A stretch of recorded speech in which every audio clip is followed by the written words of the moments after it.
अच्छा पतिदेव, मैं तुमसे कुछ पूछना चाह रही थी। मैंने कल एक एक्ट के बारे में पढ़ा था।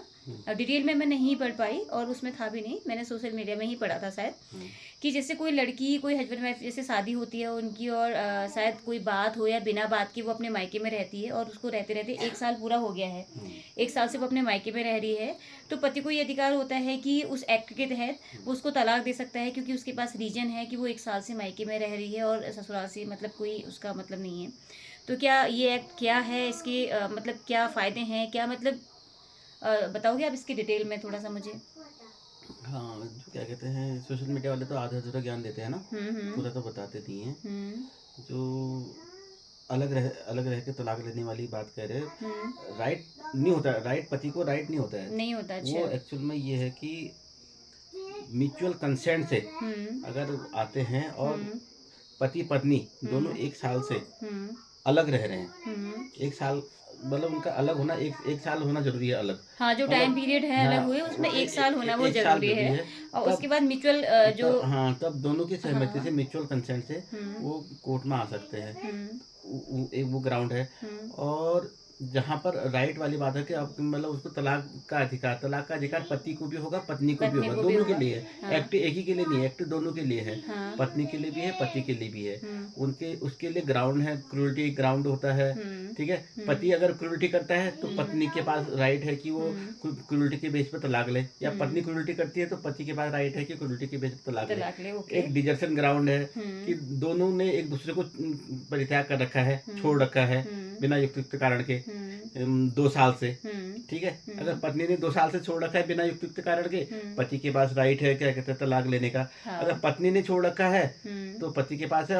क्या कहते हैं, पति ने छोड़ा है तो पत्नी हम्म। के पास राइट है। हम्म। ठीक है। ऐसी हम्म। अडल्ट्री है और चीज़ है। ये हम्म। चीज़ें हैं क्या कहते हैं तलाक का मेन कॉन्सेप्ट। ओके। हाँ। और थैंक यू। अब क्या कहते हैं, हाँ, यही सबसे मेन चीज़ें हैं। हाँ। थैंक यू सो मच, आपने मुझे थोड़ा नॉलेज दिया और मुझे इसके बारे में डिटेल पता चली। देखिए ना, भ्रमित करने वाली चीज़ें होती हैं। कल मैंने शायद सोशल मीडिया में ही पढ़ा था कि ऐसा वहाँ पे मेंशन किया गया था कि कोई अगर लड़की 1 साल से मायके में रह रही है तो उसका पति उसको तलाक दे सकता है। ये मतलब कोर्ट कहता है, ये मतलब एक्ट कहता है, जबकि ऐसा नहीं है, इसकी रियलिटी कुछ और है। जहाँ तक मैं समझी, आपने कहा कि ये जो हिंदू विवाह अधिनियम जो एक्ट है उसके तहत जो आपने सेक्शन 13B के तहत जो मुझे बताया था, वो उसमें कि अगर लड़की मायके में रह रही है 1 साल से और उनकी शादी के बाद उनको अलग रहे, 1 साल हो गया है, म्यूचुअल कंसेंट से वो दोनों अंडरस्टैंडिंग के साथ अपना मतलब तलाक के लिए अप्लाई कर सकते हैं। वो राइट दोनों को है ना। तो ऐसा नहीं है कि उसमें हस्बैंड तलाक दे दे, वो नहीं है। वो ऐसा कोई राइट नहीं वो है। कोई राइट नहीं है, एक ही बात होती है। दूसरा ये कि है, आपने कहा डिजेशन है, और जैसे वो 13 का मामला, वो सेक्शन 13 में। वो सेक्शन 13 में वो आता है कि क्रूरटी है। वो क्रुएल्टी है। और ठीक है। तो उसमें क्या है कि 2 साल से अगर आप अलग रह रहे हो, दोनों अलग रह रहे हो, और बिना किसी युक्त कारण के, तो उसमें हस्बैंड के पास भी ये राइट होता है, और उसकी वाइफ के पास भी राइट होता है कि वो तलाक दे सकते हैं, ले सकते हैं। ले सकते हैं एक हाँ। दूसरे से, है ना। हाँ। वो तो तो साबित करना पड़ेगा कोर्ट में। हाँ, वो कोर्ट हाँ। में साबित करना पड़ेगा। बस सीधे ऐसा नहीं है, बहुत लोग अब देखो, भ्रमित करने वाले मैंने ऐसे ऐसे मामले देखे हैं हमारे वहाँ पे। स्टाम्प पे क्या कहते हैं, घर उसे बोलते हैं घर बैठे तलाक। हाँ, तो स्टाम्प पे तलाक करवा देते हैं लोग बाग। बिल्कुल बिल्कुल। कुछ गांव के ग्राम प्रधान, कुछ लोग मिलके, हाँ। कोई ऐसे लोग मिलके चलो स्टाम्प में लिख देते हैं और तलाक रहते हो। वो लोग बेचारे उसको तलाक समझ बैठते हैं। वही, क्योंकि शादी को ना कई लोगों ने मजाक समझ लिया है। शादी कराने वालों ने भी और तलाक दिलाने वालों ने भी मजाक समझा हुआ। ये एक पवित्र रिश्ता है। अगर आप बहुत सोच समझ के जिस रिश्ते में आपको बांधा गया है तो उसकी मर्यादा को समझना बहुत ज़रूरी है। क्योंकि आजकल आप लोगों ने देखा होगा कि बहुत सारे केस ऐसे हो जा रहे हैं कि लोग घर छोड़ के चले जा रहे हैं। तो कुछ ना कुछ रीजन रहा होगा, कुछ अंडरस्टैंडिंग वहाँ पे नहीं रही होंगी, एक दूसरे की बातों को नहीं समझा होगा दोनों ने, या फिर उसकी ज़रूरतें, उसकी आवश्यकताएं पूरी नहीं हो। बहुत सारे रीजन होते हैं ऐसे, है ना। एक्ट की जहाँ हम बात कर रहे हैं, एक्ट तो आपने देखे ही हैं कि बहुत सारे एक्ट ऐसे ना, जैसे अभी अब आपने बताया 13 के तहत जो आपने कहा अभी डिसीजन में, कि अब बिना युक्त कारण के बहुत सारे लोग इसका भी गलत फायदा उठाते हैं। कैसे?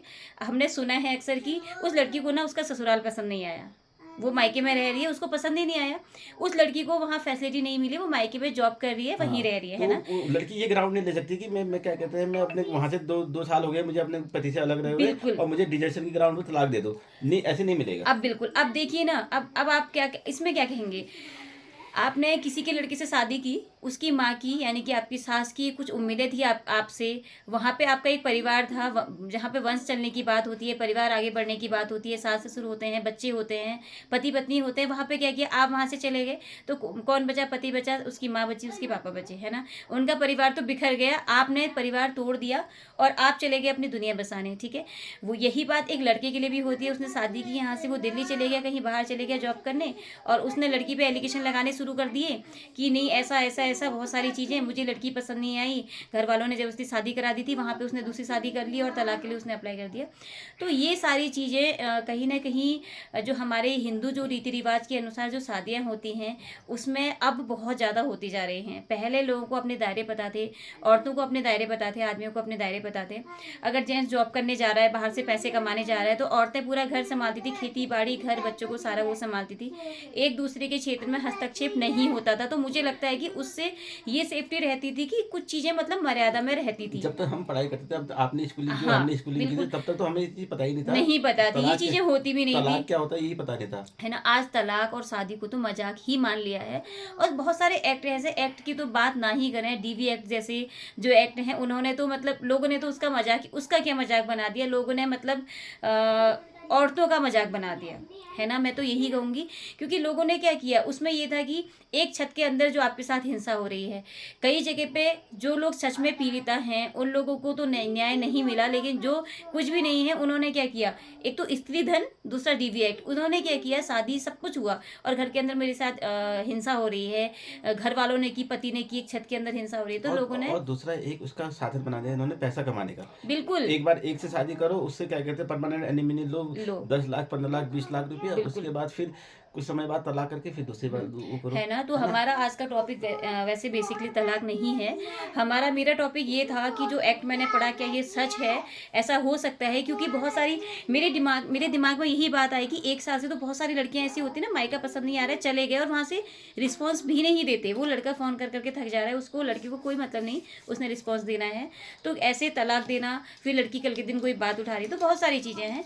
बट जो एक्ट होते हैं मुझे लगता है कि उनका सही यूज़ होना चाहिए, दुरुपयोग नहीं होना चाहिए। और जो शादी करते हैं एक मर्यादा में हम लोगों को रहना चाहिए, किसी को भी, चाहे वो आदमी है चाहे वो औरतें हैं। बहुत सारे केस ऐसे हो रहे हैं जहाँ पे औरतें घर छोड़ के चली जा रही हैं, या फिर आदमी ऐसे हो रहे हैं जहाँ पे लड़कियों को घर के अंदर जिंदा जला दिया जा रहा है।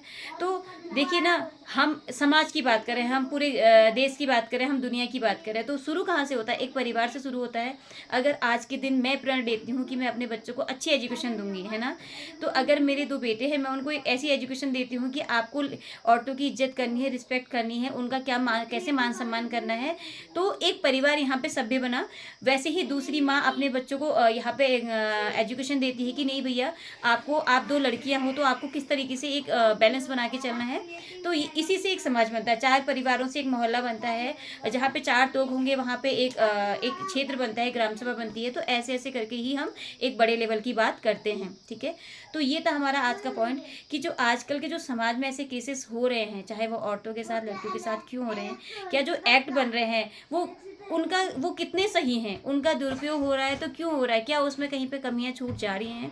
ये बात हमारी बात उठती है हमारी सरकार के लिए भी। हमारा जो कानून है इतना लचीला, हमारा संविधान इतना लचीला है कि कहीं पे तो बहुत छूट मिल जाती है ना।